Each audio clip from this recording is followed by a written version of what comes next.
Imagine a mind that could seamlessly weave together ancient Talmudic wisdom with the nuanced beauty of English literature, Yeah.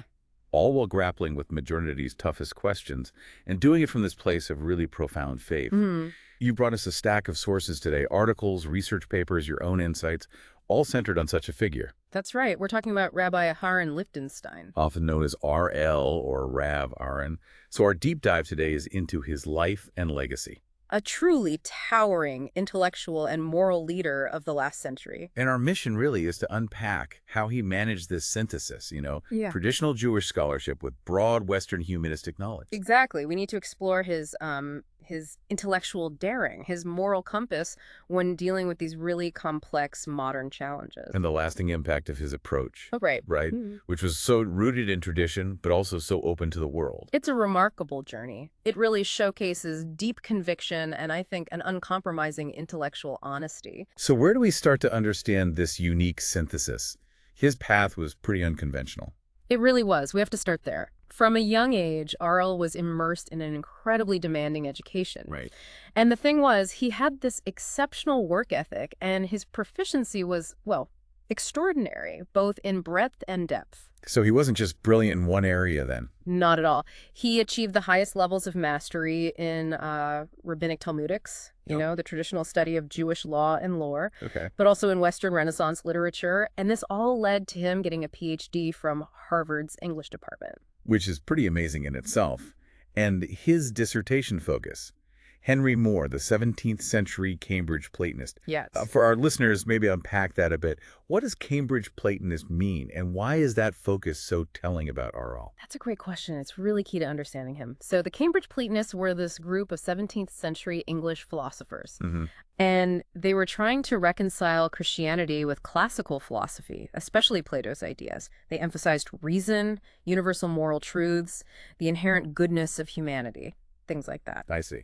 So for R.L. to focus on someone like Henry More, well, it reveals a mind already inclined to bridge perceived divides. Right. Between faith and reason. Yeah. Exactly. Between ancient wisdom and new inquiry. It shows he was kind of always looking for common ground in the pursuit of truth. It sounds like he was poised to be this incredible bridge builder right from the start. You'd think so. But despite these incredible academic achievements, when R.L. moved to Israel, 50 years ago, he had this really idealistic vision for intellectual harmony. He did. A very idealistic one. Did that dream, of unity and interdisciplinary connection, did it actually happen? Or were there obstacles? Sadly, that tension between his vision and the reality on the ground, it was a recurring theme. And his early experiences were, frankly, quite heartbreaking. He pictured these interdisciplinary meetings, religious and secular scholars, Ashkenazim and Sephardim, all united by Torah and love of Israel. A beautiful vision. Sounds incredible. But it was first shattered by the failure of this thing called the Ratzel program. It was designed for broad participation across different Jewish streams. Okay. What happened? Well, the sources suggest it basically collapsed because R.L. was reportedly the only one willing to actually sit down with people holding different views. Wow. Just him? Apparently so. It really reveals the profound fragmentation he was facing head on. That's incredibly powerful. Yeah. And sobering to be the lone person willing to cross those divides. And it wasn't just formal programs, right? He found similar issues elsewhere. Exactly. He had a further disappointment at the National Library's reading room. He'd hoped for this vibrant intellectual and social connection there. Makes sense. But instead, he just found this hurried, impersonal mincha, the afternoon prayer. And for him, that was a stark symbol. It suggested that for many, academic pursuits were just prioritized over communal spiritual life. So he felt the balance was off. Deeply. He ultimately realized that his vision for such widespread unity was, in his words, unrealistic, given the attitudes he encountered. And that wasn't just his hopes for unity that got challenged. Despite his Harvard PhD, his status as a Rosh Yeshiva, the head of a religious academy, focusing on intensive Torah study that made him seem suspicious to some in the academic world. Yes, that's another layer of the complexity. What does that tell us about the perceived gap between those two worlds back then? It speaks volumes, really, about the insularity that often existed. I mean, here's a man with impeccable academic credentials. Right, Harvard PhD. And he consciously chose the path of a Rosh Yeshiva over what could have been a distinguished academic career. A deliberate choice. Absolutely. And to some in academia, that choice was baffling, maybe even threatening, as if deep religious commitment somehow invalidated intellectual rigor, despite all the evidence in his own life. That's a tough position. And that gap, that chasm, it even extended to his own students, especially those wanting to pursue academic Jewish studies. Yes, that was another source of tension. Our sources mention his unyielding stance against using historical and philological methods on the Talmud. He saw it as undermining the text's sanctity. He did, very strongly. How did this create what some called a sense of orphanhood for those students? What was the core of his objection? Well, this was a deep, almost existential tension for them. For RL, the Talmud wasn't just an ancient text, it was sacred, a direct link to divine revelation, the living word of God. Okay. So to approach it purely through academic, historical, or philological methods, like you might analyze any other ancient document, risked reducing it to just a human construct. Undermining its divine status. Precisely. Its sanctity, its authority. So students who wanted both academic rigor and religious devotion felt caught. In the middle. Exactly. They loved their Rebbe, Ariel, but felt intellectually, maybe emotionally, unmoored, orphaned, as you said. They were struggling to pursue truth in a way their primary teacher didn't fully endorse. It forced them to find their own ways to synthesize things. A real struggle. So given these tensions, both intellectual and communal, how did he manage to build bridges? Not just for himself, but, for his students, for the wider world. Right, and this is where his intellectual synthesis becomes so compelling. He used literature, didn't he? Yeah. As a lens for religious understanding. He found a deep connection with John Milton. What was that about? Milton, yes. He saw in Milton a kind of parallel to his own life's work. How so? Milton achieved this unique synthesis of classical and Christian thought. He brought elements of Greek mythology, like pagan gods dressed up as fallen angels, into a monotheistic framework. Interesting. And Milton believed in the intrinsic value of classical literature. It wasn't just a tool for him, it was a way to engage with the depths of human experience and expression. Ariel saw that as inherently spiritual. So he admired how Milton didn't just use the classics, but really integrated them into his sacred vision. Exactly. He truly integrated them. And Arl's own personal canon of thinkers he admired was, well, pretty astonishing for a leading rabbi, right? It really was unusual. We're talking Anglo-Christian humanists. Milton, Henry Moore again, Coleridge, Cardinal Newman, Matthew Arnold, T.S. Eliot, C.S. Lewis, even his Harvard mentor, Douglas Bush. A remarkable list. What does it tell us about RLL that he drew inspiration from such a maybe unexpected collection? It speaks volumes about his boundless intellectual curiosity and his conviction that truth and wisdom, well, they could be found across different traditions. He wasn't afraid to engage. Not at all. He wasn't afraid to engage with ideas from seemingly foreign sources if they offered profound insights into the human condition, or moral dilemmas, or the nature of faith itself. Yeah. He wasn't looking to convert or be converted, It was about learning, deepening his own understanding through these diverse lenses. And he took that openness even further. He actually advocated for applying new criticism to studying the Tanakh, the Bible, and the Gemara, the Talmud. He did, which was quite a bold move. Especially since new criticism emphasizes close reading, internal coherence, form, beauty, but minimizes historical context. And his own Harvard advisor, Douglas Bush, was a vocal critic of new criticism. Right, so it was incredibly bold and, yes, controversial for some. So what was the controversy? Or maybe what did he see as the unique power of using this secular literary theory for sacred texts? His justification was really threefold and deeply rooted in his faith. First, he believed that the aesthetic experience itself holds spiritual value. The beauty of the text matters. Immensely. Second, that the beauty of divine revelation is part of the text. It's integral. And third, that proper literary analysis, that close reading, actually leads to a deeper, more profound understanding of the sacred text's meaning. So the method helps you get closer to the divine message. That was his view. He famously asserted that for religious texts, this text-centered approach was alive, spiritually enriching, whereas a purely historical academic study could be dry. Interesting contrast. He saw religious texts as fundamentally meant for edification, for encountering the divine, not primarily for questioning or, relativizing their truth claims. He was basically saying, let the text speak for itself, and in its beauty, you will find God. That's a really unique inversion of the typical academic approach, isn't it? Absolutely. And this selective, nuanced approach, it wasn't just with Western thinkers.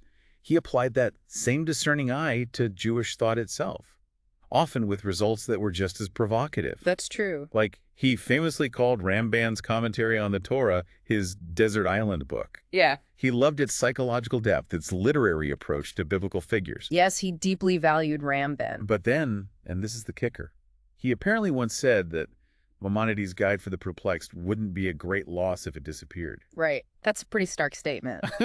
What does that contrast tell us about his core intellectual and spiritual preferences? Well, I think it's a crucial insight into ROL. It shows his conviction that religious truth is accessed less through, say, abstract philosophical systems. Like Maimonides trying to synthesize Judaism and Aristotle. Exactly. And more through lived human experience, ethical grappling, and the narrative depth you find within the sacred texts themselves. So Ramban resonated because he explored the human side. Precisely. Ramban delved into the human struggles, the moral dimensions of the biblical figures. He illuminated the ethical and spiritual implications within the stories. For ROL, the beauty of the text, its ethical lessons, its human dimensions, these were paramount for encountering the divine. More so, perhaps, than grand philosophical harmonization. He also seemed uncomfortable with explicit Kabbalah, right? Referring to mystical passages as not for people like you and me. Yes, he expressed that hesitation. And generally wasn't drawn to systematic Western philosophy either. So if he wasn't primarily into abstract philosophy or mysticism, how did he build his worldview? He built something really distinct. It's been called a neo-rabbinic worldview. Neo-rabbinic. Yeah. Using his studies in classical and Christian traditions, he managed to bridge the gap between traditional Jewish thought and modern sensibilities. And interestingly, he often bypassed medieval Jewish philosophy and mysticism almost entirely. How did he do that? He found resonance with Renaissance humanists like William Bousma, you mentioned earlier. Their focus on this worldly, the social, the ethical.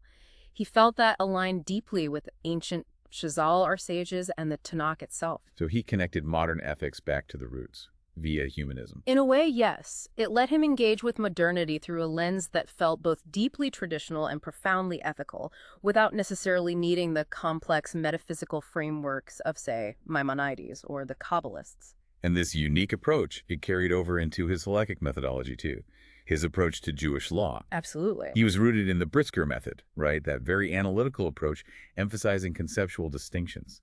Deeply rooted in it. The Brisker method is like, dissecting legal texts with surgical precision to find the underlying principles, the conceptual distinctions. Oh, very rigorous. Extremely. But Arl took that rigor and uniquely broadened its application. He brought in a huge range of Rishonim, the earlier medieval authorities. Okay. And crucially, he was always looking for the underlying conceptual or, importantly, moral idea within every halakhic sugya, every Talmudic discussion. So it wasn't just about the ruling, but the why. The ethical principle. Exactly. It was about the values embedded within the law. He even challenged some conventional thinking about the Jewish exile, the galut. He did. He strongly resisted the idea that halakha needed to be sort of purified or changed just because Jews were back in the land of Israel, like getting rid of supposed barnacles from the exile. Right. That was a common sentiment among some. Why was it so important for him to say, no, the insights and practices from the exile still matter? Well, it was a very insightful, maybe countercultural stance at the time. Some argued that practices developed in exile were somehow tainted, less authentic for a sovereign Jewish state. The kind of binary thinking. Exactly, which RL rejected. He actively tried to reconcile modern practices and positive attitudes, say, towards sexuality with the views of the Rishonim, even if they seemed to diverge on the surface. He saw continuity. Yes. He asserted that the insights and practices developed during the exile were profound, valid, and continued to have immense value in the land of Israel. He saw no need to just discard centuries of wisdom because the political reality changed. His intellectual daring also led him to rethink things like private property. Yes, that's another fascinating area. He rejected both extremes, right? Not the absolute Englishman's home is his castle idea. Right. But also not the anarchist rejection of all property. He saw halakha aligning more with, like, 20th century social legislation, the welfare state. That's how he framed it.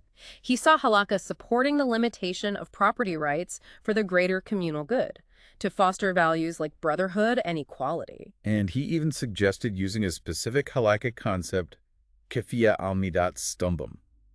Can you explain that? It sounds intense. It is an interesting concept. Kafia almidat stombam basically means coercion against the trade of Sodom. Okay. It's a principle that allows, in certain cases, compelling someone to act for the common good, even if they're technically within their strict legal rights, but their behavior is morally reprehensible or deeply antisocial, like preventing extreme dog-in-the-manger behavior. So forcing someone not to be like the people of Sodom who refuse basic kindness. Essentially, yes. Oh. Maral used this to argue that halakha could, and sometimes should, compel individuals towards justice and communal responsibility, even limiting property rights if necessary, because the communal good demanded a more equitable sharing of resources. Wow. It's like saying you can't just be technically right. You have to be morally right for society to work. That captures the spirit of it, I think. He wanted halakha to actively shape a just and compassionate society. So how did this intellectual synthesis, this deep ethical grounding, how did it translate into navigating the really practical ethical challenges of the modern world, especially within halakha and public life? Well, his approach was profoundly humanistic, even when the rulings themselves might seem strict or difficult. Humanistic how? A central pillar of his thought was this deep concern for the human dimension in halakhic rulings. He truly believed that a posek, a halakhic decisor, has to walk the extra mile. Meaning be deeply sensitive to human suffering, to existential needs. For him, halakha wasn't some cold, abstract system. It was a living guide meant to elevate and respond to the human condition. Can you give an example? Organ donation comes up in the sources. Yes, that's a powerful one. He fiercely criticized the position, held by some, that Jews could receive organs but shouldn't donate them. Right, that seems problematic. He called it deeply problematic both halakhically and ethically. He described it as self-centered insularity. Strong words. Very. And his innovation here was powerful. He argued that preventing organ donation when lives could be saved is akin to mitsamsin. It's not. It's a term that means preventing someone's escape from mortal danger. So he effectively viewed withholding organs, when donation is possible, as a form of, well, contributing to death, maybe even a form of murder in its impact. Wow. So he flipped the ethical calculus. He balanced the concern for the donor, certainly, but weighed it against the profound suffering of the recipient waiting for an organ. He couldn't accept an interpretation that seemed to prioritize a narrow view of, say, bodily integrity after death over saving a living person's life. And this compassionate yet rigorously reasoned approach, it extended to other tough bioethical issues too. It did. In situations where there wasn't a clear halakha prohibition, his default was to prioritize human needs and compassionate consideration. Like the example of artificial insemination for single women. Exactly. He allowed it and explicitly cited his inability to remain silent when faced with their tears, their deep desire for children. That's incredibly moving.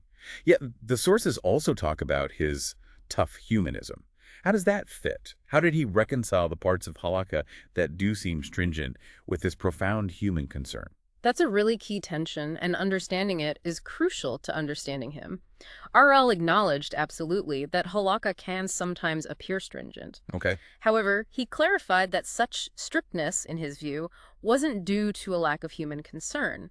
Instead, it stemmed from valuing other human aspects or principles just as highly. For example? For example, the human status of an embryo in discussions about abortion. The stringency there comes from valuing that potential life.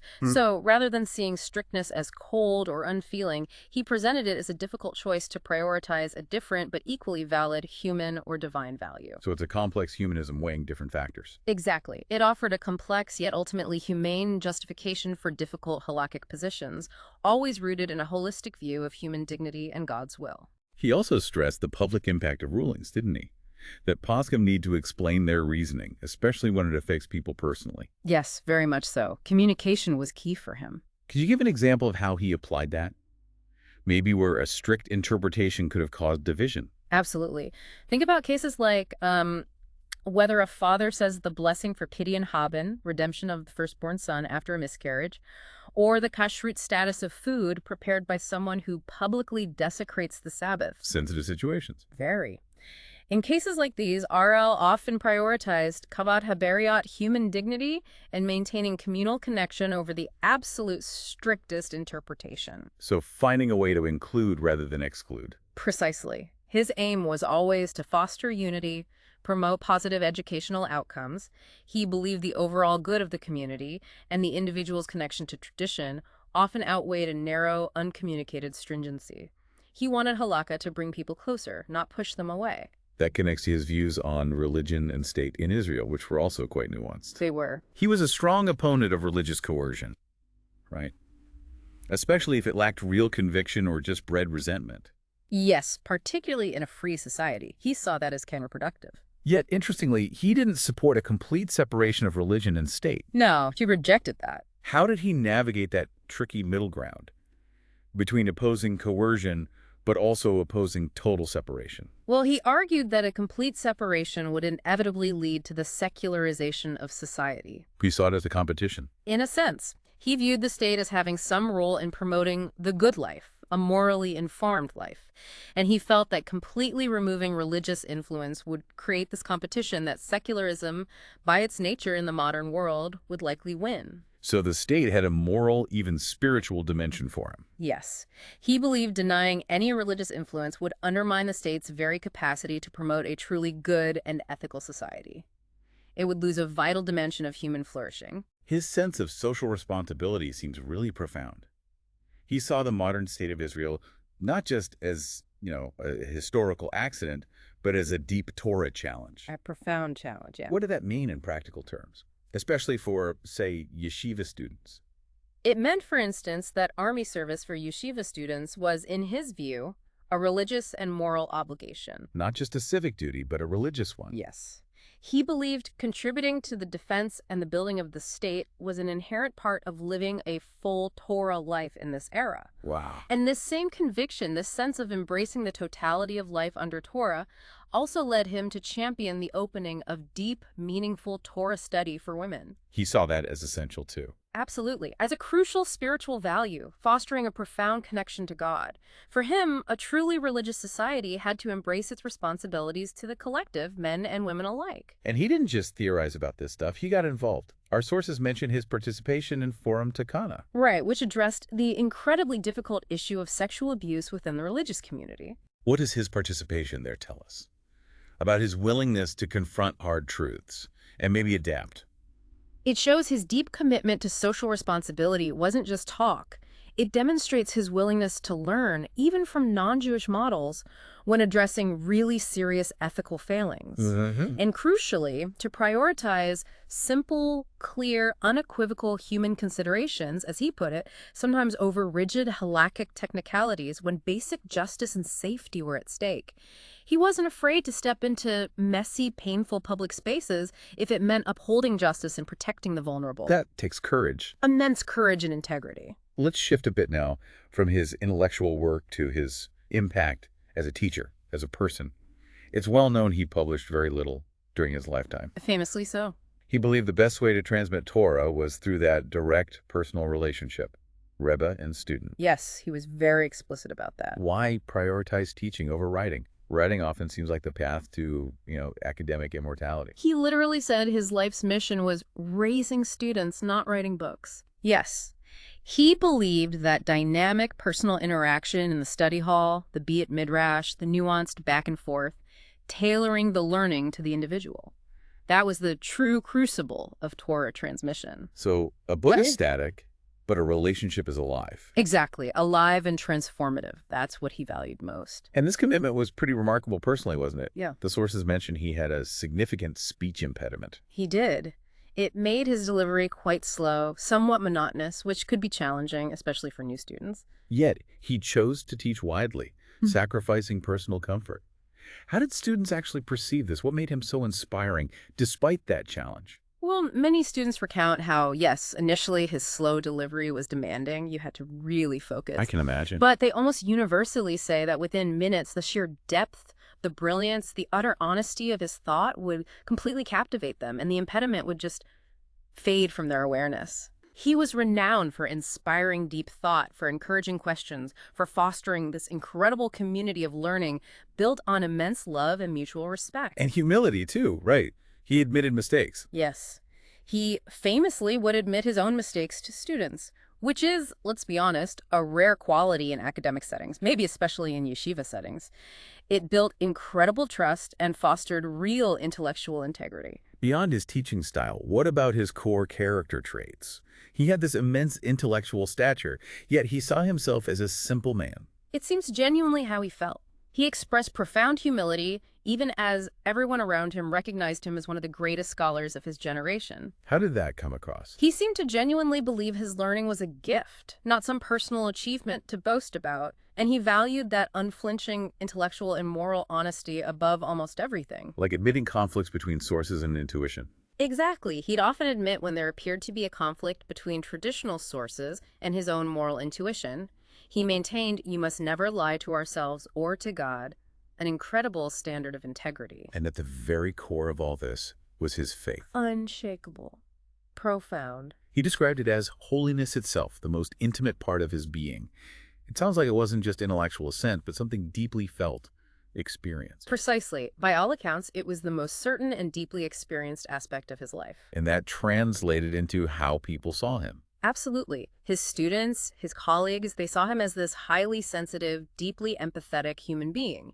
He inspired moral action as much by his personal example, his deep concern for others, as by his explicit teachings. And that adaptability, that joy of discovery across so many fields. Yes, his intellectual interests were just remarkably vast and varied. It reflected, I think, a genuine joy of discovery and this unique ability he had to synthesize diverse fields of knowledge, but always, always rooted in that profound ethical faith. So, bringing this all together, what does it mean for us today?